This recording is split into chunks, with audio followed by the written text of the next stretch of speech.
Ooh, that looks good. These delicious bites may make you want to head out and get something to eat. But what you pay for meat today is a lot more than it was just a year ago. According to the U.S. Bureau of Labor Statistics, beef and veal were a whopping 20.9% more expensive in November 2021 than they were just a year before.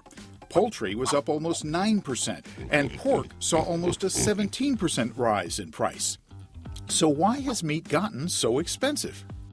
Meat inflation was probably the very first thing that folks started to experience, and that was really driven by a fair amount of shortages as you started to see plants shut down, workers get sick, and you really had a constraint in the kind of the middle of the pipeline where processors or the meat packers who buy cattle or hogs from ranchers just didn't have the labor to be able to process and get it kind of onto retail shelves.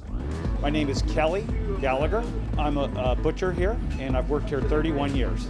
Approximately the early part of 2020, about 1 or 2 months after the pandemic really hit, we had a harder time, especially with the pork that came in. That was one of the first meat items that we had problems with getting. I found later that with beef prices and chicken actually started going up maybe 4 or 6 months later, and then across the board they just kind of bumped up prices because of production and labor problems.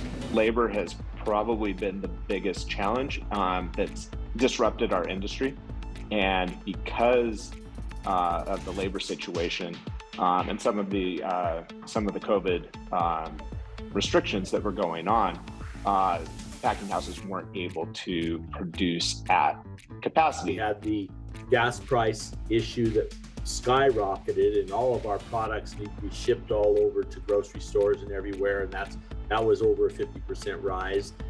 60% of the cost of producing a chicken is in feed. Our feed comes out of the Midwest by rail, and feed prices have gone up because there has been somewhat of a shortage, and also China's buying a lot of the same corn that we need to feed chickens.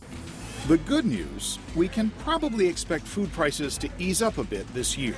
So we think food inflation actually peaks somewhere in the spring or summer as you begin to lap some issues that a lot of the food companies faced in the early part of 2021. And then you kind of run rate in the back half of the year at a lower level.